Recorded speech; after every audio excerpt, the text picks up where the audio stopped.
제가 신학교 1학년 때는 별놈이 다 모인 거예요. 52명이 이제 그 별놈이 다 모인 거예요. 그냥 별놈이. 그냥 마음에 드는 놈, 안 드는 놈, 그냥 이상한 놈, 안 이상한 놈, 별놈이 다 있는 거예요. 1학년, 2학년 때는 맨날 그냥 밉고 싸우고 그러더라고요. 근데 3학년쯤 되니까 그런 미움이 다 인간으로 이해가 되고, 그러니까 이제 화장실에 있으면 발자국 소리, 누구 발자국 소리까지 다 알아요. 같이 이제 기숙사에 살다 보면은. 3학년쯤 되면요, 다 애들이 이쁜 거예요. 다 마음에 드는 거예요. 그러니까 신학생활이 너무 재미나요. 얘를 만나도 좋고, 쟤를 만나도 좋고, 그 마음에 안 드는 놈들은 거의 다 나갔고, 또 신학교를. 우리가 52명이 들어갔는데 27명이 나갔으니까, 그 중에 마음에 드는 놈들만 거의 남아 있었던 거죠. 그러니까 얘를 봐도 좋고, 쟤를 봐도 좋고, 다 좋은 거야. 신학교 생활이 너무 재밌는 거예요. 사랑하는 사람이 많으면 많을수록요, 우리가 즐거워요. 저는 이곳 생태마을 우리 직원들은 나를 어떻게 생각하는지 몰라도 나는 직원들이 다 이뻐요. 모든 걸 뿌리치고 여기 와갖고 기숙사 하면서 나하고 같이 농사 짓고 사는 직원 얼마나 고마워요. 그냥 직원들을 보면 기분이 너무너무 좋아요. 직원이 마음에 안 들면은 사실은 사는 게 즐겁지 않잖아요. 직원이 다 이뻐.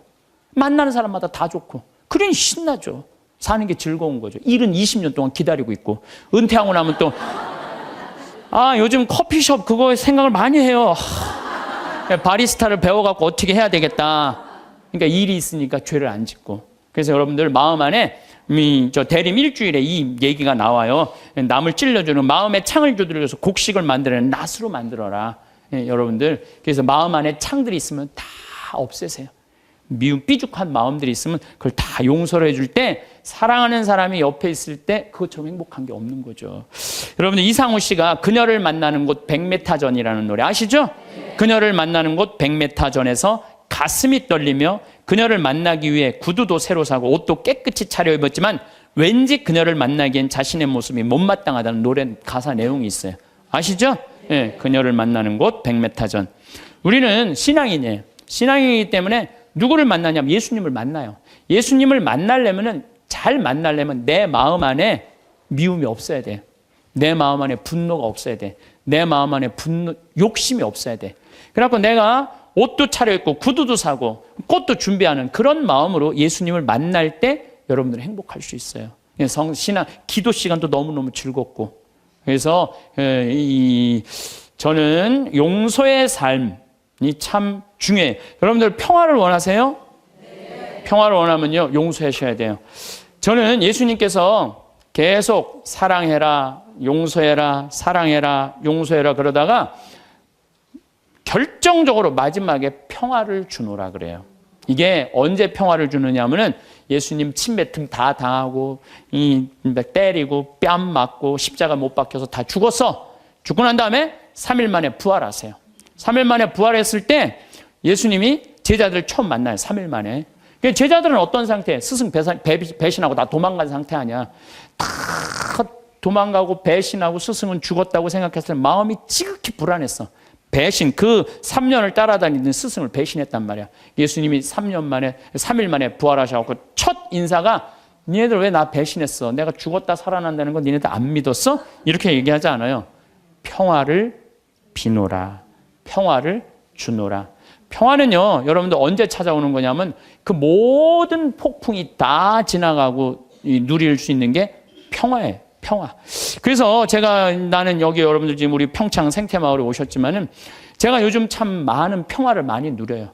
저도 인생을 살면서 질곡, 폭풍, 별걸 다 겪었죠. 근데 요즘은요, 그 모든 걸 떠나서 이게 마음이 정말 평화로운 거예요. 그리고 여기 마당에 아침에 탁 이렇게 강 내려가는 걸 보고 앉았으면요, 그렇게 행복해요.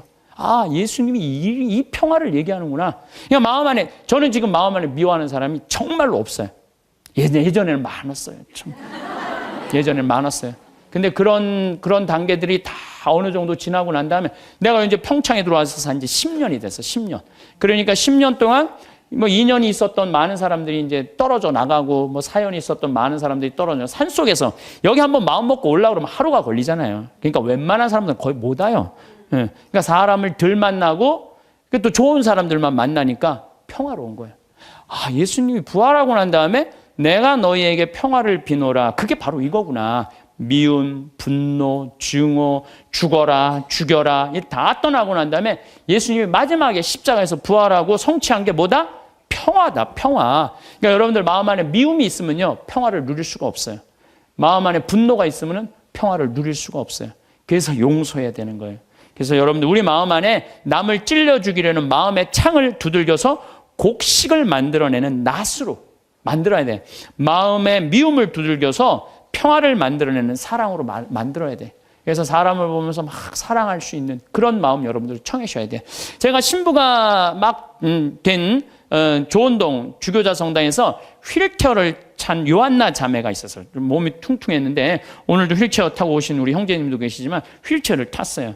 근데 내가 그 자매 집에 가보니까 허름한 집에서 사는 거야. 휠체어를 타고 있는데, 그런데 더 기가 막힌 거는 그 휠체어를 탄 요한나 자매가 뇌성마비로 움직이지도 못하는 병자 셋을 모시고 사는 거야. 자기도 휠체어를 타고 다니는데 뇌성마비 환자 3명을 모시고 사는 거예요.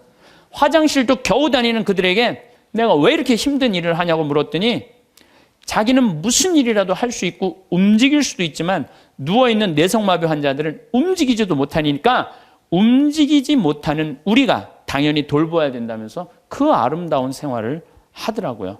우리들은 말로만 회개한다고 용서해달라고 하는 건 의미가 없어요. 세례자 요한이 행동으로 회개하지 않고 세례만 받으려는 바리사이와 사두가이 사람들한테 이렇게 이야기하죠. 독사의 자식들아, 다가오는 진노를 피하라고 누가 너에게 일러주더냐? 회개에 합당한 열매를 맺어라. 죄를 뉘우친다면요, 우리가 회개에 합당한 보석의 생활을 해야 되는 거예요. 공을 쌓아야 된다는 거죠. 행실로 드러나야 된다는 거. 사랑하고 나누는 삶. 특별히 우리 교우들은 세상에 살다 보면 참 미운 일이 많아요. 자식, 남편, 형제, 친척, 그 나 사기치는 보이스피싱, 미워할 놈들이 너무 많아요. 참. 그래서 저는 교우들한테 생활의 단순함이 참 필요한 것 같아요. 생활이 좀 단순해. 너무 많은 일을 하다 보면요, 이게 죄를 많이 져요. 생활이 단순한 게 참 필요해요. 저는 내가 아주 영적으로 아주 좋아하는 선배 신부님이 계세요. 근데 이게 굉장히 오래전 얘기, 한 10년도 더 된 일인데, 이제 수원 빈센트 병원에서 뭐 만날 일이 있어갖고, 그러다 제가 무슨 일을 하느냐 좀 늦게 나갔어요. 근데 이제 내가 이제 그분 30분 약속을 어긴 거죠. 그분이 막 저 주차하는 경비 아저씨가 우리 이제 그 형님 신부님 멱살을 쥐고 막 흔드는 거예요. 그 사복을 입고 있었어요. 그래서 내가 지금 당신 뭐 하는 거냐고. 이 사람이 뭐 차를 어쩌고 저쩌고. 이 사람이 뭐냐고. 이 교구의 국장 신부님인데 그랬더니 그냥 이분이 그 손을 놓더니 신부님이었느냐고. 너무너무 죄송하다고 막 얼굴이 하얘져 갖고 그러더라고. 그래서 내가 아니 형, 신부라고 그러면 되지 왜 그 멱살을 쥐고 흔들리고 그래? 그랬더니 아니 내가 주차하면 안 되는 데다 주차를 내가 해갖고 이 사람이 상황이 어려웠다는 거예요. 상황이 어려우니까 이제 자기가 이제 차를 빼러 하더니 화가 나니까 이제 멱살을 이제 쥐고 흔들으니까 내가 잘못했는데 그 정도 취급받는 걸 가지고 내가 뭐 신분이 그런 말을 어떻게 하느냐고. 이야, 난 뭐 그전에도 훌륭하다고 생각을 했지만은 그걸 보니까 더 훌륭한 거예요. 그래서 난 그분한테 고해성사 내가 이렇게 영적 상담을 지금도 이렇게 해요. 그 정도의 겸손을 가지고 있는 분 정도면, 욕먹는 걸 우리는 되게 싫어하잖아요. 근데 내가 잘못했으면은 어떻게 해야 된다? 욕 먹어야 된다. 이야, 참, 그래서 지금도 뭐 아주 정말 훌륭하게 살고 계시지만은 내가 그분을 보면서 저게 바로 겸손이구나. 자기 지위를 함부로 내지 않고. 우린 조금만 뭐만 있으면 내가 누구니 뭐니 뭐 이래잖아요. 예. 예수님 마르코복음 14장 65절을 보면 예수님이 사형이 결정되자 어떤 자들은 예수님께 침을 뱉고 그분의 얼굴을 가른 다음 주먹을 치면서 알아맞혀 보아라 하면서 놀려대기 시작했다. 여러분들, 사람이요, 내가 이렇게 60 넘으신 할머니들 이렇게 상담할 때요, 그 할머니들이 남편하고 살면서 가장 수치스럽게 여기는 거, 가장 모욕적으로 여기는 게 뭐냐면요, 남편이 때리는 게 아니래요. 남편이 자기 얼굴에 침 뱉는 거래요. 침 뱉는 거. 침 뱉는 남자들이 있어요. 정말로 정신 나간 남자들이 있어요. 그거 생각하면 여러분들 신랑 훌륭해 안 훌륭해요? 훌륭하죠? 여러분들한테 침은 안 뱉잖아. 침은. 얼마 전에도 상담을 하는데 침을 뱉는다는 거예요. 침을. 그래서 내가 왜 사냐고 그래서 왜 사냐고. 자식들 때문에 산다는 거예요. 답답한 거죠. 참 너무너무 불쌍한 거예요. 그래서 내가 그렇게 살지 말라고 내가 그랬어요. 여러분들, 내가 또 위험한 발음 안 하면 그냥 이혼하라고 그랬어요. 내가 침을 뱉고. 왜 이혼하라고 그랬냐면은 누웠을 때 죽이고 싶다는 거예요. 여러분들, 죽이는 게 나아요? 이혼하고 사는 게 나아요? 어느 게 나아요? 이혼하고 아우, 아슬아슬 하더라고요. 얘기를 들어보니까. 예. 근데 예수님은 뭐라고 그래요? 예수님께 침을 뱉고 그분의 얼굴을 가린 다음 주먹으로 치면서 알아맞혀 보아라 하면서 놀려대기 시작했다. 시종들도 예수님의 뺨을 때렸다. 이 욕먹는 걸 넘어서요, 수치감을 겪은 거예요, 예수님. 그런데도 예수님 어떻게 해요? 다 참으시잖아요. 다 참으셔요. 우리 성당 활동하면서 조금만 나 비난하고 헐뜯는 사람 있으면 그거보다 수십 배 더 강한 어조로 상대방 비난해요. 제일 열받는 게 나 때리는 게 누군지 모르고 맞는 거야. 그렇죠? 제일 열받는 게 나 누가 욕하는지 모르고 욕만 떠돌아다녀, 성당에. 그게 제일 열받는 거예요. 그 누군지 알면 쫓아가고 한판 할 텐데 누군지를 알아야지. 이게 헛소문이 그렇게 무서운 거, 헛소문이. 예수님 그냥 때리는데도 그냥 그걸 참죠. 아마 내가 그런 입장에 놓였다면 난 속 터져 죽었을지도 몰라요. 우리가 인생 살아가면서 누가 나 욕할 때 막 분노할 필요 없어요. 왜냐하면 인간이라는 것 자체가, 생겨먹은 것 자체가 그렇게 평화롭게 살기가 쉽지가 않아요. 제일 좋은 거는 산속에 들어가서 혼자 살면 욕 안 먹죠. 제일 좋은 방법은 그거예요. 사실 저는 지금 여기 산속에서 사는 거나 거의 마찬가지예요. 그래서 저는 사실은 본당 신부님들보다 훨씬 나아요. 본당 신부는 그냥 교우들하고 하면서 욕을 얼마나 많이 먹겠어요. 네? 진짜 많이 먹을 거예요. 본당 신부님들은 아무리 잘해도, 잘하는 것도 어떨 때 보면 때로는 욕먹는 다 거리가 돼요. 근데 본당 신부님들은 또 이렇게 있다 보면은 교우들이랑 좋은 사람도 있지만 교우 마음에 안 드는 사람도 있잖아요. 마음에 안 드는, 싫든 좋든 자기 5년 동안, 임기 동안 마음에 안 드는 사람 봐야 되잖아요. 얼마나 또 괴로운 일이에요. 근데 나는 여러분들이 아무리 마음에 안 들어도 여러분들 오늘 왔다가 오늘 가. 이게 얼마나 행복한지 몰라요. 얼마나 행복한지 몰라요. 어쨌든 마음에 안 들어도 가, 오늘. 네. 그리고 뭐 길어야 2박 3일 정도 있다가 가시는 거잖아요. 그래서 저는 개인적으로 참 마리아처럼 좋은 몫을 택한 것 같아요. 네. 사실 본당 시민에서 참 힘든 것 같아요. 그리고 적어도 여기 생태마을을 이 멀리 강원도까지, 뭐 부산에서, 저 광주에서, 대구에서, 서울에서 오신 분들은 적어도 여기 오고 싶은 의지가 있는 분들이 오는 거 아니에요. 오기 싫으면 안 올 거 아니야, 안 올 거. 그러니까 적어도 오고 싶은 의지가 있는 분들이 오기 때문에 나를 바라보는 눈이 하트야. 하트야. 그러니까 나는 행복한 거죠. 근데 인간이 살면서 욕 안 먹을 수가 없어요. 욕하면 또 예수님 생각 안 할 수가 없어요. 욕 제일 많이 먹은 분이 예수님이에요, 예수님. 예수님 참 욕 많이 드셨어요. 그 예수님은 모두에게 사랑받았을 거라고 생각하면 여러분들 오해입니다. 수많은 사람이 예수님에게 돌을 집어 던지려고 했어요. 또 마귀랑 친구라고 비난까지 했어요. 여러분들 대놓고 넌 마귀 새끼야 이렇게 말하면 여러분들 기분 좋을 것 같아요, 안 좋을 것 같아요? 듣는 말 중에 가장 기분 나쁜 말이 맞아. 그런 말이에요. 넌 마귀 새끼 같아, 어떻게? 아니, 넌 마귀 새끼하고 친구냐?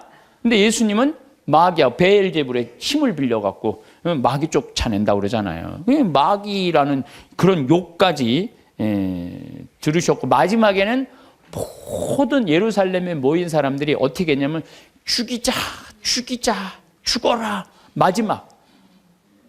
저는 그 장면을 상상을 해봐요. 내가 여기 지금 한 200여 분 있는데 여러분들이 갑자기 하트였다가 갑자기 마음이 돌변해갖고 죽어라 막 그러면은요 아마 미칠지도 몰라요. 근데 예수님 딱 그 상황에 접하신 분이 예수님이에요.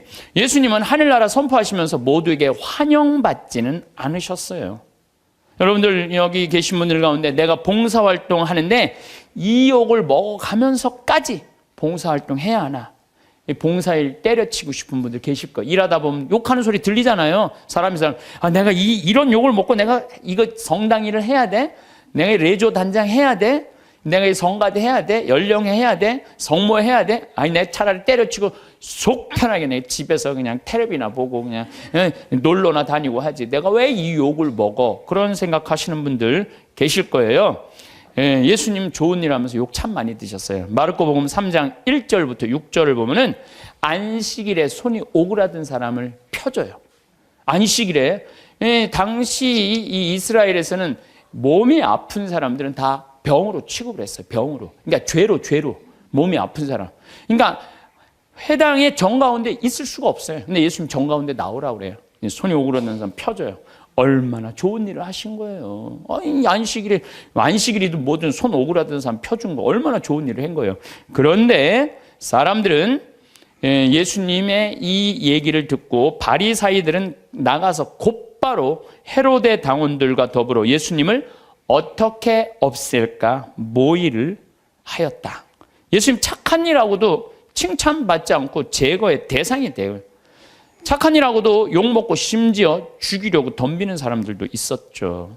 성당 다니면서 정말 남 미워한 적도 없고 불쌍한 사람, 어려운 사람 도와주면서 성당 일만 했는데 욕먹으면 기분 나쁘죠. 마음 안에 뭐가 있냐면 분노가 일어나고 미움이 일어나요. 내가 정말 착하게 살았는데 나 욕하는 사람이 있으면 아무리 착한 사람이라도 뭐가 일어나요? 분노가 일어나죠. 여러분들 자식 때문에 속상한 적 많아요, 적어요?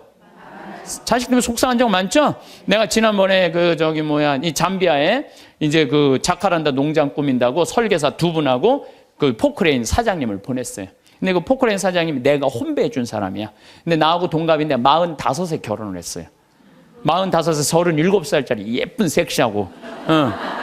근데 내가 혼배를 해주면서 제일 걱정인 게 신랑도 나이가 너무 많고 신부도 나이가 너무 많은 거예요. 그래서 혼배를 해주면서 내가 그랬어요. 제발 애들 셋 낳는 게 내가 소원이다. 내가 혼배를 해주면서 간절하게 기도를 했어요. 근데 딸을 둘을 낳아갖고 온 거예요, 벌써. 그 이제 잠비아 갔다가 이제 보고하러 온다고 이제 부인하고 이제 딸 둘을 데리고 왔어요. 내가 맛있는 거 사준다고 읍내 나가고 이제 막 이제 설계사들하고 이렇게 그것도 이제 맛있게 먹는데 애들이 아빠를 너무너무 좋아하는 거, 아빠를. 너무너무 아빠한테 두 명이 매달려갖고 떨어지지 않아. 1살, 3살짜리라는데 그냥 막 떨어지진 않더라고. 부럽더라고요. 근데 문제는 뭐냐면 나한테 그러는 거예요. 그 정사장이 나한테 그러는 거예요. 신부님, 얘네들이 나를 그냥 이렇게 매달려갖고 내가 그냥 저 신부님 맛있는 거 먹지도 못하고 내가 이렇게 힘들다고. 그래서 내가 한마디 했어요. 누가 나 달라고 그랬어? 아니, 걔들이 나 달라고 그런 적 있어? 지들이 좋아갖고 늙어갖고 결혼해갖고 나 둘씩이나 낳고. 지들이 좋아갖고 낳았으면 책임을 져야지. 얘네들 때문에 힘들다는 게 말이랑 돼? 여러분들도 마찬가지. 여러분들 자식들 중에 나 달라고 그런 자식 있어요, 여러분들? 나 엄마 밑에서 태어나고 싶어. 그리고 나 달라는 자식 있었어요, 없었어요? 없었죠? 다 여러분들이 좋아서 난 거야. 걔네들은 태어날 의지가 없었던 애들이에요, 원래는. 여러분들이 난 거예요, 여러분들이. 그러면 누가 책임져야 돼? 여러분들이 책임져야 돼요. 이것도 똑같아. 우리가 언제 세상에 태어나게 해달라고 그런 적 있어요, 예수님한테? 당신이 좋아갖고 세상 만들어 놓고 우리 창조해 놨잖아요. 창조해 놨는데 인간들이 너무 많은 죄를 짓는 거야. 선택할 수 있죠. 죄를 선택할 수도 있고 선을 선택할 수도 있고 옳음을 선택할 수도 있고 그름을 선택할 수 있는 것을 하느님이 자유를 주셨는데 우리 인간이 옳음을 선택하거나 선을 선택하는 게 아니라 악을 자꾸 선택하니까 당신이 만들어 놨으니 당신이 책임지러 온 거예요. 책임지러 와갖고 어떻게 뺨 때리고 침 뱉어도 땄으니까 어떻게 참아야지. 그냥 크다 안 되니까 당신이 책임진다고 십자가에 올라가서 죽은 거 아니에요. 우리 책임진다고. 난 그 아버지 마음, 그 부모의 마음을 예수님 십자가에 오죽했으면 저기 올라갔을까. 우리를 얼마나 사랑했으면. 그러니까 예수님 그 침뱉음도 견디셨다는 거죠. 예수님을 믿는다는 건요, 예수님처럼 사는 거예요. 적어도 예수님 흉내 낼 줄은 알아야 돼. 14장을 보면 다음 날에도, 이건 전날이야. 금요일, 그러니까 목요일 날 전날 붙잡혀갖고 그냥 매 맞고 그래. 금요일 날 아침에도 모욕을 당하셔. 군중들이, 그전에는 시종가고 종들이 예수님 모욕했는데 다음날 아침에는 군중들이 이렇게 모욕을 해.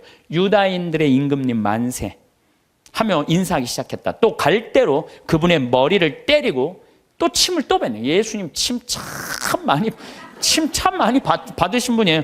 침을 뱉고서는 무릎을 꿇고 예수님께 절하였다. 조롱하는 거죠. 그렇게 예수님을 조롱하고 나서 자주색 옷을 벗기고 그분의 겉옷을 입혔다. 그리고 예수님을 십자가의 못박으로 끌고 나갔다. 분명 이 군중 가운데는 예수님 일주일 전에 예루살렘에 입성할 때 빨마가지를 흔들고 호산나 호산나 주님의 이름으로 오시니 찬미 받으소서 이렇게 환영한 사람도 분명히 있었을 거 그 안에. 근데 일주일 만에 배신한 거예요. 일주일 만에. 그러니까 여러분들 인생 살면서요, 나 욕하고 누구 배신하잖아요. 그 모든 누구도 이해하지 못할 때 성당에 가서 예수님만 쳐다보세요. 예수님만 보면 예수님 입장하고 내 입장하고 어쩜 이렇게 똑같으냐. 동병상련. 어쩜 이렇게 똑같을까? 그러면은요, 예수님의 그 깊은 성심을, 깊은 마음을 이해하실 수 있습니다. 근데 문제는 우리가 살아가면서 사람한테 너무 의지하다 보면 이런 수치한 모욕, 배신을 겪을 수 있어요. 그러니까 사람은요, 물론 사람을 사랑하지만 사람만 온전히 믿으면요, 우리 인간이 실수해요. 우린 누굴 믿어야 돼? 예수님을 믿어야 돼. 예수님한테 마음을 많이 빼앗기는 사람들은요, 욕 조금 먹는다고 분노하지 않아요. 근데 사람한테 온전히 모든 걸 투신하는 사람은요, 이게 사람들한테 배신을 당하면요, 주체할 수가 없는 거예요. 누구도 다 배신해도 배신하지 않을 분이 한 분 계시잖아요. 예수님. 예수님 생각만 하면 우리가 이겨낼 수 있다는 거죠. 나는 이렇게 미움의 원인이라도 제공하지만 예수님은 무슨 미움의 원인을 제공하셨겠어요? 예수님은 대통령이 되려고 하지도 않았고 돈을 벌려고도 안 했어요. 집 한 채 없으셨던 분이에요. 예수님이야말로 집 한 채 없이. 그리고 왕권을 탐하지도 않고 사랑하려고 온 분이야. 사랑하려고. 가난하고 병든 사람들, 외로운 사람들 친구로 오신 분이죠. 그런데도 사람들이 죽어라, 죽어라, 죽여라, 죽여라 이렇게 합창을 했죠. 예수님은 그런 사람들을 상대로 해서 목에 핏대 올리면서 상대하지 않았어요. 그저 묵묵히 견뎌내셨어요. 여러분들, 나한테 험담하는 사람, 나한테 나쁜 소문 내는 사람, 어때요? 그런 사람들하고 싸우면 여러분들 어떨 것 같아요? 더 평화로울 것 같아요? 화는 내면 낼수록 해결이 돼요? 일이 더 커져요? 커져요. 제일 좋은 건 무시하는 거예요, 무시. 그런 사람들. 저도 이제 이렇게 이제 평화방송에 이제 강의 많이 나가잖아요. 또 강의도 또 무지하게 텔레비에 많이 내보내더라고. 일주일에 8번이나 그냥 평화방송에 내보내. 그러니까 이제 내 강의를 이제 듣다가 좋아하는 분들도 있지만 내 강의 싫어하는 분도 있어요. 싫어하는 분. 또 우리 천주교 교우들도 뭐 싫어하겠지만 천주교 아닌 사람들도 싫어하는 경우가 있어요. 그럼 내욕을 인터넷에다 무지하게 해요. 막. 그래갖고 이제 쫙 읽어보면, 야, 정말 욕 대단하게 한다. 근데 나는 대꾸를 안 해요. 거기서 그래, 제발 황신부 대꾸해라. 그래도 난 절대 대꾸하지 않아요. 네. 왜 대꾸하지 않느냐면 내가 그 사람이 어떤 사람인 줄 알고, 그 사람이 무슨 중학생인지 고등학생인지 남자인지 여자인지 할머니인지 할아버지인지 교육을 높게 받은 사람인지 낮게 받은 사람인지 성격이 어떤 사람인지 전혀 모르고 그 인터넷에 몇 줄 나온 걸 가지고 그 사람하고 말싸움으로 그게 해결이 될 일이에요? 그렇지 않겠어요? 우리 인생이 다 똑같은 것 같아요. 여러분들, 우리가 바라보는 사람은 상대방이에요. 빙산일각이라고 그러잖아요. 빙산일각. 예? 우리가 이렇게 1912년에 타이타닉 호가 갈다가 조그만 빙산인 줄 알고 지나갔는데 이 밑에 엄청난 빙산이 있어갖고 이래갖고 그냥 침몰한 거 아니에요. 우리가 사람을 보는 건 요 꼭대기만 보는 거지 이 안에 이 사람이 할아버지가 어떻게 했는지 할머니가 어땠는지 엄마 아버지한테 맞고 자랐는지 사랑을 받고 살았는지 우리가 알 게 뭐예요. 그냥 요 겉에 드러난 것만 가지고 우리가 사람을 평가할 수도 없고 상대할 수도 없는 문제라는 거예요. 그래서 나는 인터넷에서 절대 대꾸하지 않아요. 네. 왜? 그 사람이 어떤지를 알고 어떻게 알아? 내가 이렇게 눈으로 보고 얼굴을 마주보면 밤새서라도 얘기할 수 있겠지. 근데 그 사람이 막 내가 욕을 했는데 만났는데 막 2m에 막 팔뚝이 막 한 대 맞으면 막 갈 것 같아. 그럼 어떻게 해? 예. 그러니까 우리가 쉽게 이렇게 분노하거나 쉽게 상대한테 싸움을 한다는 게 좋은 게 아니에요. 욕은요, 세상 살면서 기본적으로 먹고 산다. 이렇게 생각하면 속 편해요. 왜? 누가 욕 먹고 살았어? 예수님이 욕 먹고 살았으니까. 예수님이 모욕을 당했으니까 우리도 인생 살면서 조금 모욕당하는 거, 욕 먹는 거, 그 어느 정도 그거를 이겨내려고 그럴 때 인생이 고통스러운 거예요. 저도 이렇게 살아오면서 그런 나쁜 거는 그냥 무시하고 시간이 지나면 다 없어져요. 시간이 지나면 5년, 10년이 지나보면 다 없어져요. 그러니까 여러분들 그런 거.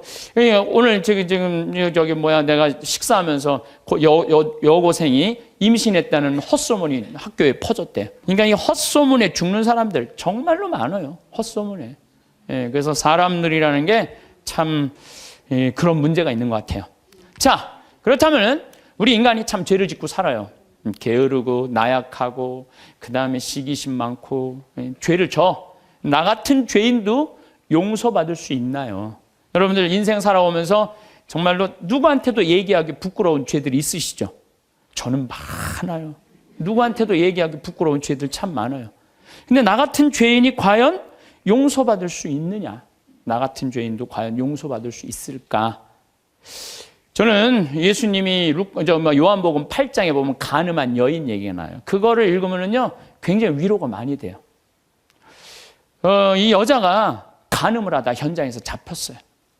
2000년 전에 간음하는 거하고 지금 간음하는 거하고 이건 질이 달라요. 지금은 너무 쉬운 일이지만 2000년 전에는요 간음하는 게 쉽지가 않아요. 그 다음에 당시 이스라엘 사람들은 어떻게 했느냐면은 다 여자들은 다 가리고 눈만 내놨어. 눈만 내놨어. 그러니까 어떻게 생겼는지 뭐 눈만 보고도 간음을 한 거예요. 눈만. 이 여자 무지하게 예뻤던 여자예요. 그것만 보고도. 그러니까 이 온몸을 다 가려요. 지금도 이스라엘 사람들이 눈만 이렇게 내놓고 다녀요. 눈만. 저 동네 사람 왕래도 없는데 간음하다 이 여자가 붙잡힌 거예요. 그러니까 예수님은 간음에 대해서 단호하셨어요. 만약에 너희들이 우명한 생각으로 여자를 쳐다보면 누나를 빼라고 그랬어요. 그 정도로 예수님 간음에 대해서. 나는 참 그 성서가 너무 괴로워요. 난 그 성서에 의하면 내 누나는 한 6,000개는 빼. 6,000개. 내 누나는 6,000개는 빼야 돼요. 이 누나 하나도 안 남았을 거야 지금. 아무리 갈아 껴도 계속 빼야 돼. 계속. 도시에 나가면요 대단해요. 도시에 나가면은 요즘 또 여자들이 다리가 얼마나 예뻐요. 옷을 얼마나 야하게 입고 다녀요.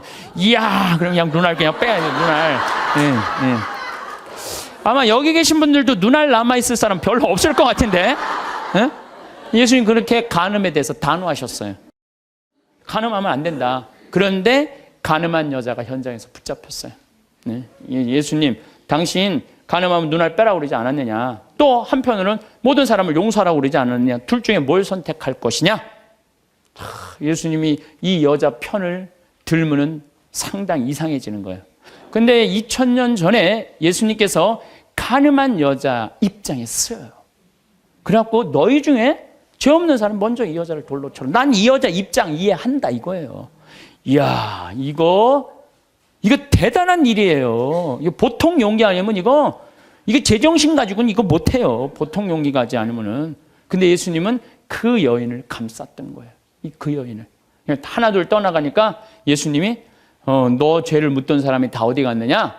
주님 하나도 없습니다. 다 떠났습니다. 근데 그 다음 말이 더 기가 막혀요. 그들이 네 죄를 묻지 않았다면 나도 네 죄를 묻지 않겠다. 그러니까 여기 계신 분들 예수님은요 우리를 그만큼 사랑하시는 우리 나약한 인간, 쓰러질 수밖에 없는 인간, 부족한 인간임을 인정하시는 거예요. 그러니까 충분히 우리 인간을 인정하고 이해하고 계신 분이 예수님인 거죠. 그러니까 그 예수님한테 여러분들은 그 예수님을 사랑하면요 막 가슴이 막 설레고 막 기쁘고 끝도 한도 없는 사랑을 갖고 침뱉음을 안 겪나 십자가에 그냥 올라가서 그냥 우리들을 위해서 돌아가시지를 않나. 대단하잖아요. 그러니까 혹시 여기 계신 분들 나 같은 죄인도 용서받을 수 있나? 용서받을 수 있어요. 진심으로 주님께 용서 청하면. 그리고 삶이 변해야죠.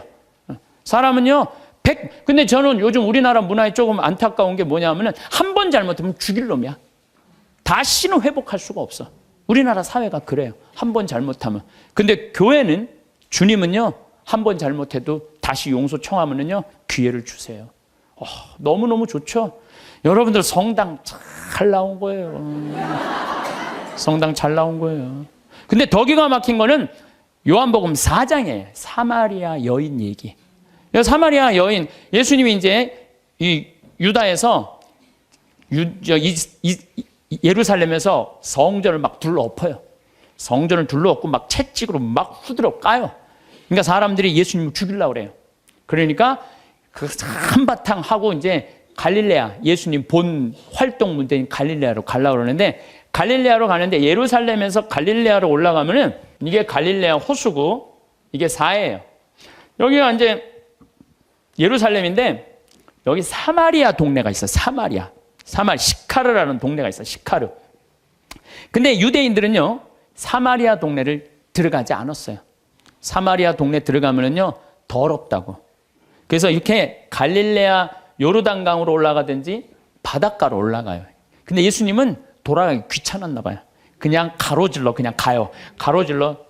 그러니까 가다가 시카르라는 동네에 가고 정오쯤 목이 마르셨어요. 그래갖고 이제 우물에 딱 앉아 계셨어요. 근데 우물이라는 공간은 누구의 공간이에요? 남자들의 공간이에요? 여자들의 공간이에요? 여자들의 공간이에요. 그 우물가에는 남자들이 가는 게 아니에요. 근데 이 남자인 예수님 우물가에 다 남자하고 여자는 정부는 다 어디서 나냐? 우물가에서 다 나는 거예요. 정부 우물가. 갑돌이하고 갑순이도 우물가에서 뭐 이렇게 해갖고 엄마 이러지 마세요. 이러다가 다 정부 난 거 아니에요. 예? 그러니까 남자가 하여튼 우물가 간다. 이거 별로 좋은 게 아니에요. 근데 우물가에 앉아 계신 거야. 그 자체가 별로. 사마리아에다가 시카르라는 동네 남자가 우물가에 앉아 있고 아주 장면이 안 좋은 거예요. 근데 정오에 여자 하나가 물동이를 잃고 물을 탁 뚫어 나와요. 이 여자도 문제가 많은 여자예요. 왜 문제가, 요 장면 하나만으로도 문제가 많아. 왜? 이 사마리아라는 게 굉장히 더워요. 덥기 때문에 낮에 물 뚫어 나오는 여자는 없어요. 물은 언제 뚫어오냐면 새벽이나 밤중에 뚫어 나와요. 새벽이나 밤중에. 근데 이 여자는 새벽에 뚫어 나올 수가 없는 여자야. 밤중에도 뚫어 나올 수 없는 여자야. 아무도 안 나오는 정오에 나올 수밖에 없는 여자예요. 문제가 많은 여자죠. 네, 문제가 많은 여자예요. 그래갖고 이제 물을 딱 뚫어놨는데, 이게 또 남자고 여자가 이제 우물가에서 만난 거잖아요. 근데 예수님 먼저 말을 걸어요. 나한테 물 좀 한 잔 줄래? 희약가시를 거는 거야, 나한테. 나한테 물 좀 한 잔 줄래? 그러니까 이 여자가 당장에 뭐라 그래요? 당신은 유대인이고 나는 사마리아 여자인데 어떻게 나한테 말을 거느냐? 그렇게 얘기를 해요. 너무 황당한 거죠. 그랬더니 예수님이 뭐라 그러냐면, 내가 누군 줄 알면 네가 나한테 물 달라고 그랬을 거다. 아니 당신 뭐 두레박도 없는데 어떻게 물이 있느냐? 네가 알지 못하는 내 마르지 않은 샘이 있다. 그걸 좀 저한테 줘라. 이렇게 얘기를 해요. 그러니까 예수님이 그럼 남편 좀 데리고 와라. 그랬더니 난 남편이 없다고 여자 딱 잡아떼는 거예요.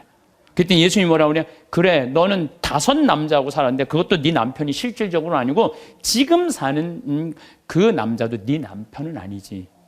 이 여자 깜짝 놀라는 거죠. 자기가 5 남자하고 살았던 걸 아니까. 예.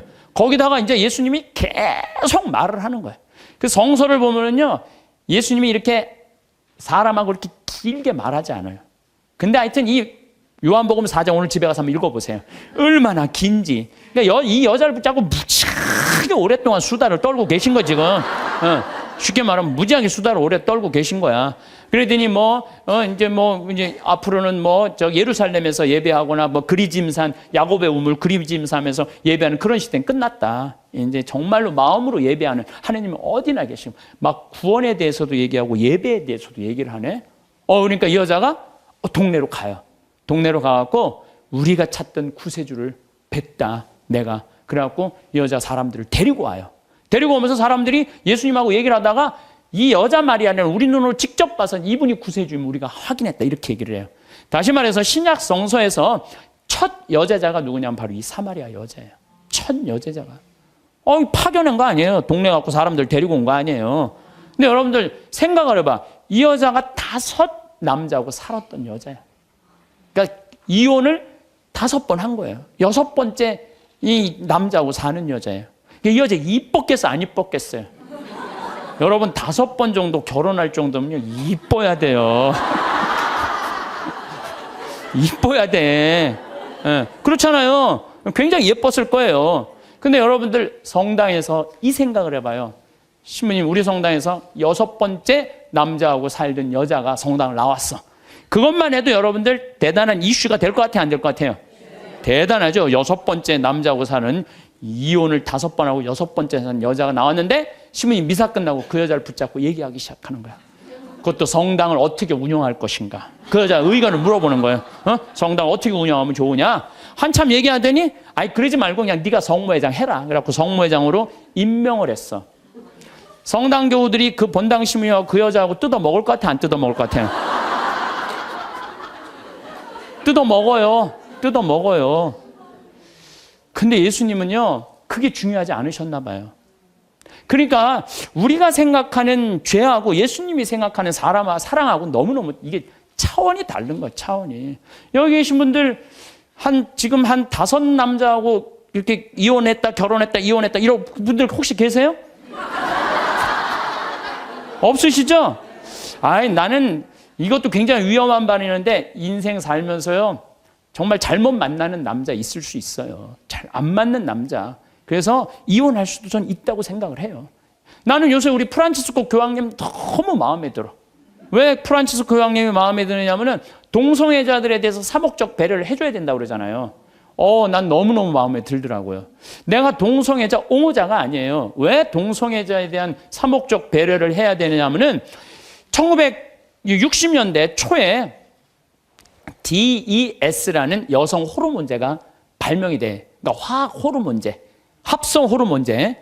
그러니까 이게 발견되면서부터 난리가 난 거예요. 전 세계적으로 여자들이 여성 호르몬이 에스트로겐이 정말 중요한데 이게 이제 약으로 먹을 수 있다. 그래갖고 막 임신을 했을 때 이 약에 대한 무서운 걸 모르고 다 먹여요. 임신한 여자들한테. 이 여성 호르몬이 에스트로겐이 몸 애한테도 좋을 줄 알고 다 먹여요. 그래갖고 이제 애들이 다 나왔어요, 세상에. 그런데 20년이 지나고 난 다음에 1980년 이때부터 갑자기 동성애자들이 너무 많이 늘어나는 거예요, 미국에. 동성애자들이 너무 많이 늘어나는 거예요. 그래갖고 이게 어떻게 된 거냐 추적을 해봤어요. 추적을 해봤는데 1960년도 초에 임신했을 때 DS, 합성 호르몬제를 먹은 애들이 문제가 생긴 거예요. 이 여자인 경우는 문제가 없어요, 여자인 경우는. 근데 남자인 경우는 임신을 했는데 뱃속에 뭐가 남자애가 들어있단 말이야. 그러면은 합성 호르몬을 먹으면 얘한테 에스트로겐이 들어가 버리는 거예요. 얘한테 뭐가 들어가냐면 테스토스테론이 들어가야 되는데, 남성 호르몬이 들어가야 되는데. 그러니까 몸 안에 얘는 태어나면서 뭐가 많은 거야? 여성 호르몬이 남자지만 여성 호르몬이 많은 거야. 몸에 뭐가 흘러? 여성 껍데기는 남자지만 안에는 여성 에스트로겐이 흐르는 거야. 그러니까 얘는 남자도 아니고 여자도 아닌 거야. 얘 잘못 아니에요. 누구 잘못이야? 엄마가 잘못 약 먹어갖고. 그래갖고 보니까 거의 그 남자애들 중에 한 4분의 3 정도가 동성애적 성향을 갖고 있는 거야. 얘한테 너 지옥에 갈 거다. 너 그래갖고. 이게 되냐 이거예요. 이런 사목적 배려가 필요하다는 거예요. 맞는 말씀이에요. 마찬가지예요. 우리가 이혼한 사람 성당 못 나오게 하잖아요. 아니에요. 저는 그렇게 생각하죠. 이혼할 수 있어요. 사목적 배려로 그들도 빨리 구제해줘야 돼요. 어떤 방법으로든. 그래서 하나님 앞에서 정말 신앙생활 할 수 있도록 해줘야 돼요. 예수님은 5번째 산 여자하고도 하늘나라 얘기를 했는데 여기서 구원의 대상에서 제외될 사람이 몇 명이나 될 것 같아요? 다 구원받을 수 있는 거 다. 그래서 저는 이렇게 이 요한복음 4장을 묵상하면서 우리 예수님께서 우리 인간을 얼마나 사랑하는지 그 깊이를 헤아릴 수가 없어. 헤아려서 너무나 많은 사랑을 갖고 계신 분이야. 그러니까 여기 계신 분들 중에 나 같은 사람이 과연 성당 일을 할 수 있을까? 나 같은 사람이 과연 주님의 일을 할 수 있을까? 내가 이런 위선자가 아닐까? 아니에요. 여러분들 진정으로 회개하고 용서 청하고 삶의 변화. 회개라는 게 뭐예요? 삶의 변화되는 거 아니에요? 다시 열심히 살면은 하나님께서 받아준다는 거. 어떤 사람이라도 다 받아준다는 거예요. 근데 우리는요, 죄 속에 갇혀서 이러지도 못하고 저러지도 못하는 사람들 참 많아요. 나는 죄인이야. 밥 먹어. 난 죄인이 무슨 밥을 먹어. 나 안 먹어. 그냥 술만 계속 먹는 거야. 나는 죄인이야. 술만 계속 먹어. 그러면 이 사람은 영원히 구제받을 수 없는 거예요. 예수님 어떤 죄도 다 용서해 준다. 어떤 죄도. 성령을 모독하는 죄만 빼고는 다 용서해 줘요. 성령을 모독하는 죄만 빼고 다 용서해 줘요. 성령을 모독하는 죄가 뭐예요? 제가 신학교 때 너무 미운 사람이 있었어요. 그래서 지금 돌아가셨어요.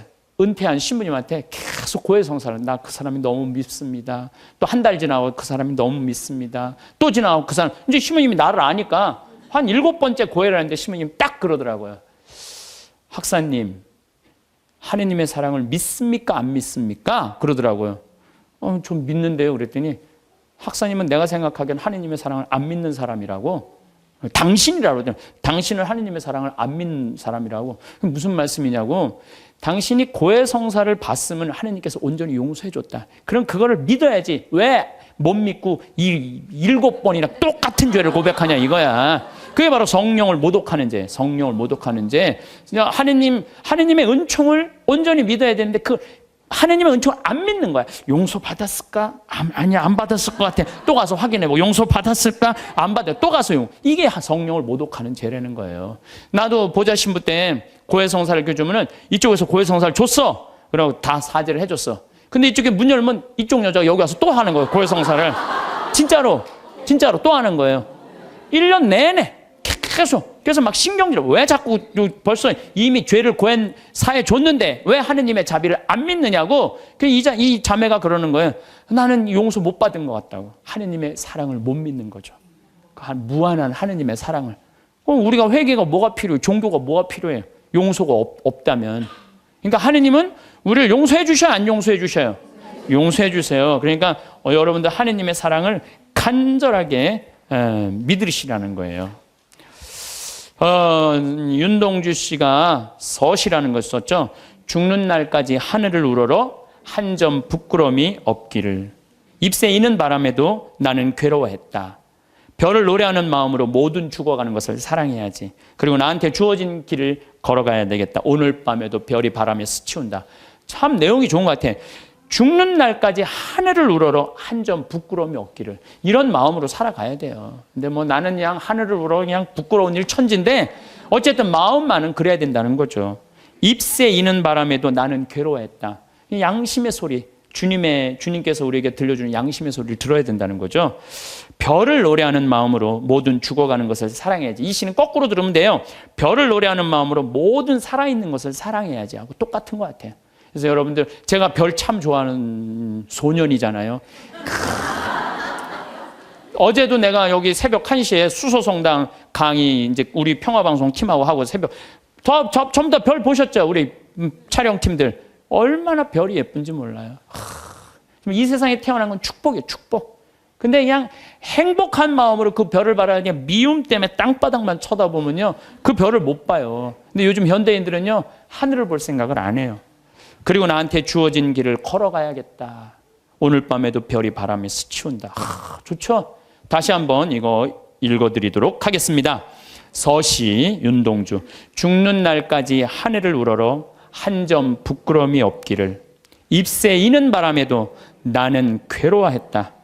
별을 노래하는 마음으로 모든 죽어가는 것을 사랑해야지. 그리고 나한테 주어진 길을 걸어가야겠다. 오늘 밤에도 별이 바람에 스치운다. 미움은 마음속에서 작은 그림자처럼 시작되지만 시간이 지나며 자리를 넓혀가는 경우가 많습니다. 처음에는 단순한 서운함이었을지 모르지만 그 감정이 제때 풀리지 못하면 마음 한쪽에 머물며 다른 감정들까지 잠식하기도 합니다. 어떤 때는 잊었다고 생각한 감정이 문득 떠올라 마음을 무겁게 만들고, 어떤 때는 이미 끝난 일인데도 불편한 감정이 되살아나 불현듯 나를 흔들어 놓기도 합니다.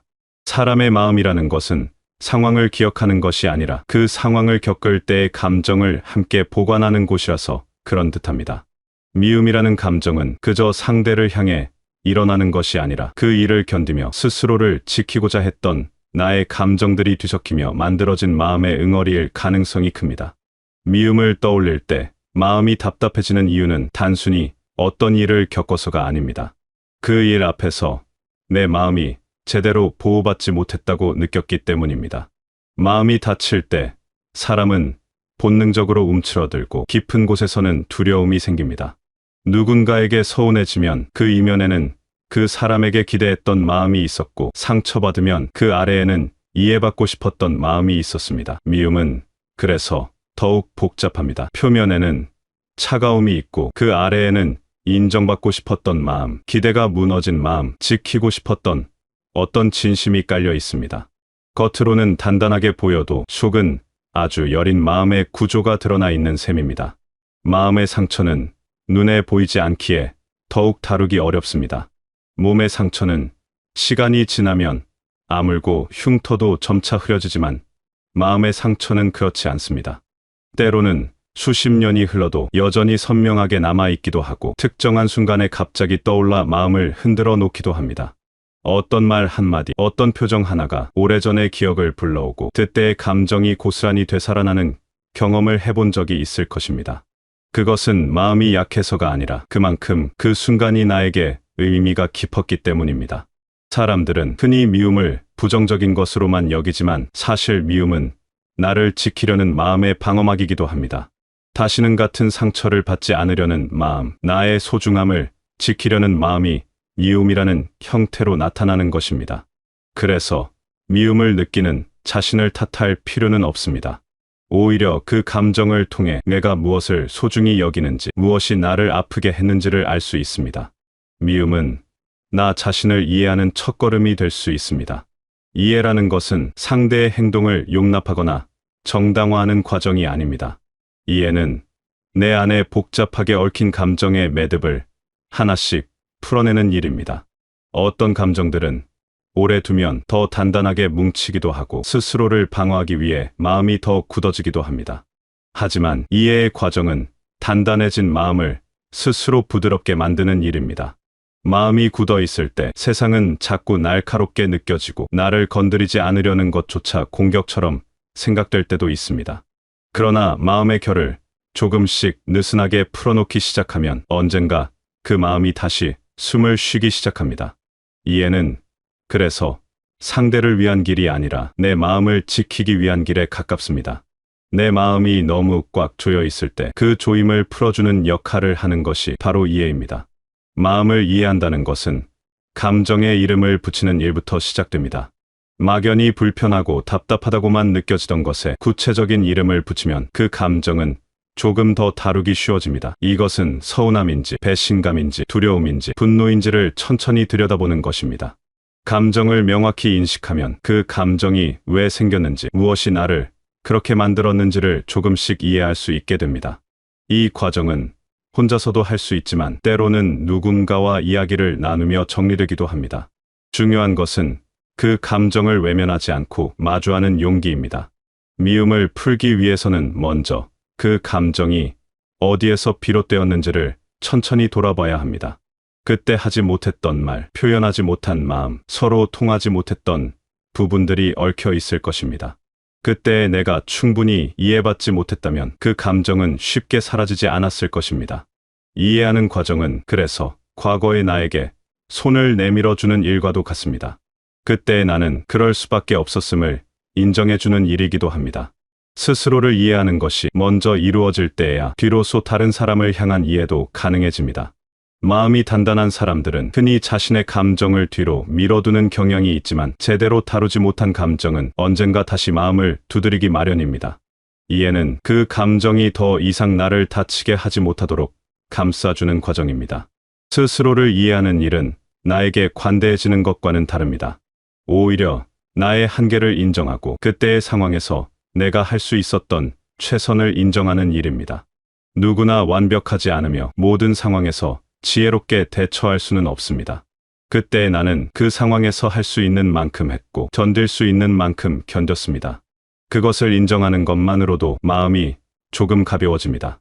자책은 마음을 더 무겁게 만들 뿐 치유를 돕지 않습니다. 상대를 이해하는 일도 비슷합니다. 상대의 행동을 정당화하는 것이 아니라 그 사람도 나처럼 불완전한 존재임을 인정하는 것입니다. 그 사람에게도 그럴 수밖에 없었던 이유가 있었을 것이고 그 사람도 자신의 방식대로 상황을 견디고 있었을 것입니다. 이것은 잘못을 용납하자는 말이 아닙니다. 다만 사람은 누구나 자신의 상황과 한계 속에서 살아간다는 것을 받아들이는 일입니다. 그 받아들임이 이루어질 때 비로소 마음의 짐이 조금씩 가벼워지기 시작합니다. 그러고 나면 비로소 용서라는 단계가 조금씩 가까워집니다. 용서는 과거의 일을 아무렇지 않은 일로 만드는 것이 아닙니다. 그리고 용서는 결코 가벼운 마음으로 시작되는 것도 아닙니다. 용서는 때로는 아주 조용하게 오고 때로는 오랜 침묵의 끝에서야 다가옵니다. 용서는 상대에게 잘못이 없다고 말하는 일이 아니라 나 스스로가 그 감정의 무게에서 벗어나겠다고 선택하는 일입니다. 누군가를 미워한다는 것은 내 마음의 일부를 그 사람에게 계속 내어주는 것이고 그 감정의 무게가 계속 나를 끌어당기는 것과 같습니다. 용서는 그 무게를 내려놓기로 결심하는 일입니다. 가볍게 잊어버리는 것과는 다릅니다. 용서는 마음속에서 더 이상 그 일을 붙들고 있지 않겠다는 다짐이며 그 다짐을 하는 순간 비로소 마음이 조금씩 자유로워지기 시작합니다. 용서는 하루아침에 이루어지는 것이 아닙니다. 어떤 날은 용서했다고 생각했는데 다시 그 감정이 떠오르기도 하고 어떤 날은 마음이 편안해졌다가도 다시 무거워지기도 합니다. 그것은 자연스러운 과정입니다. 마음은 일직선으로 나아가지 않습니다. 때로는 앞으로 가다가 뒤로 물러서기도 하고 때로는 멈춰 서서 쉬어가기도 합니다. 중요한 것은 그 과정을 스스로에게 허락하는 것입니다. 용서를 서두를 필요는 없습니다. 마음이 준비되었을 때 자연스럽게 그 순간이 찾아옵니다. 용서를 결심하는 일은 결코 약해지는 것이 아닙니다. 오히려 용서는 나를 다시 강하게 만드는 길입니다. 마음이 무거울수록 일상의 작은 순간들도 부담스럽고 어떤 감정들을 마주하는 일도 힘들어집니다. 하지만 용서가 이루어지면 마음은 한층 넓어지고 감정의 무게는 부드럽게 풀려나갑니다. 누군가를 용서한다고 해서 그 사람이 달라지는 것도 아니고 과거의 일이 바뀌는 것도 아닙니다. 그러나 그 일을 바라보는 나의 마음은 완전히 달라질 수 있습니다. 마음에 쌓여 있던 미움의 무게가 조금씩 사라지기 시작하면 그 빈자리에 다시 평온이 들어섭니다. 감정이 흘러가는 자리는 다시 따뜻함이 머무는 자리가 됩니다. 용서는 상대에게 주는 선물이 아니라 나 자신에게 주는 선물입니다. 용서를 통해 가장 먼저 자유로워지는 사람은 바로 나 자신입니다. 미움에 묶여있던 마음이 풀리면 그 에너지를 다른 곳에 쓸 수 있게 됩니다. 더 의미 있는 일에, 더 소중한 사람들에게, 나 자신을 돌보는 일에 마음을 쏟을 수 있습니다. 미움은 많은 에너지를 소모합니다. 그 감정을 유지하는 것 자체가 마음을 피곤하게 만듭니다. 용서는 그 에너지를 되돌려받는 일입니다. 용서는 관계를 회복하기 위한 과정이 아닐 때도 많습니다. 어떤 경우에는 거리를 유지하는 것이 스스로를 지키는 길일 수도 있습니다. 하지만 그 거리 속에서도 마음의 짐을 내려놓고 살아가는 것은 충분히 가능합니다. 마음에 오래 머물던 감정이 풀리면 새로운 것을 받아들일 수 있는 여유가 생깁니다. 용서는 그 여유를 만들어주는 과정입니다. 마음을 되찾는 일, 마음이 다시 고요해지는 일, 마음이 가벼워지는 일이 모두 이 과정 안에 있습니다. 이해와 용서는 결국 마음을 회복하는 일이며 그 회복은 삶을 더 단단하게 지탱해주는 힘이 됩니다. 때로는 용서가 불가능하게 느껴질 때도 있습니다. 상처가 너무 깊어서, 배신이 너무 컸어서 도저히 풀어낼 수 없을 것 같은 감정들이 있습니다. 그럴 때는 억지로 용서하려 하지 않아도 됩니다. 다만 그 감정이 나를 지배하지 않도록 조금씩 거리를 두는 연습을 할 수는 있습니다. 미움을 느끼되 그 감정에 휩싸이지 않는 것, 상처를 기억하되 그것이 나의 전부가 되지 않게 하는 것입니다. 이것만으로도 큰 변화가 일어날 수 있습니다. 사람의 마음은 상처가 없어서 고요한 것이 아니라 상처를 들여다보고 스스로를 어루만져준 시간이 있었기에 다시 고요해지는 것입니다. 미움을 넘어서 이해로 나아가고 이해를 지나 용서에 닿게 되는 과정은 마음을 다시 밝게 만드는 길입니다. 그 길은 누구나 천천히 걸을 수 있는 길이며 서두르지 않아도 괜찮은 길입니다. 마음은 시간을 따라 변하기도 하고 스스로를 다독이는 과정에서 조금씩 회복되기도 합니다. 어떤 감정도 억지로 넘어서려고 하지 않아도 됩니다. 천천히 스스로를 이해하고 그 이해 속에서 마음의 방향을 바꾸어 나가면 됩니다. 마음이 회복되는 과정에서 가장 중요한 것은 나 자신에게 인내심을 갖는 것입니다. 빨리 나아지고 싶은 마음, 빨리 잊고 싶은 마음이 들 수 있지만 마음은 강요로 변하지 않습니다. 오히려 서두르면 더 깊은 곳으로 감정이 숨어버리기도 합니다. 마음에게 시간을 주고 천천히 스스로를 돌보는 것이 가장 확실한 치유의 방법입니다. 작은 변화들을 알아차리고 그 변화들을 소중히 여기는 것입니다. 오늘 어제보다 조금 덜 무겁다면 그것만으로도 충분히 의미 있는 일입니다. 이해와 용서의 과정은 결국 나 자신과의 화해이기도 합니다. 완벽하지 못한 나, 때로는 실수하는 나, 상처받기도 하고 상처 주기도 하는 나를 받아들이는 일입니다. 그 받아들임이 이루어질 때 비로소 다른 사람들도 있는 그대로 받아들일 수 있게 됩니다. 모든 사람이 불완전하며 그 불완전함 속에서도 서로를 이해하고 용서하며 살아가는 것이 삶의 지혜입니다. 마음의 평화는 멀리 있지 않습니다. 그것은 나의 마음 속에서 시작되며 나의 선택으로 이루어집니다. 미움을 내려놓고 이해로 나아가기로 선택하는 순간, 용서를 통해 자유로워지기로 결심하는 순간, 마음은 조금씩 평화를 되찾기 시작합니다. 그 평화는 세상이 완벽해져서 얻어지는 것이 아니라 내 마음이 더 넓어지고 부드러워져서 얻어지는 것입니다. 여러분의 마음에 오래 머물던 감정이 조금씩 풀리고 마음이 다시 편안해지는 시간이 찾아오기를 바랍니다. 여러분의 삶의 이해와 용서가 부드럽게 스며들어 마음이 한층 더 따뜻해지기를 바랍니다. 마음이 무거울 때마다 스스로를 다독이고 천천히 걸어가도 괜찮다는 것을 기억하시길 바랍니다. 이 글이 여러분의 마음에 조금이나마 위로와 평온을 전하는 글이 되시길 바라겠습니다.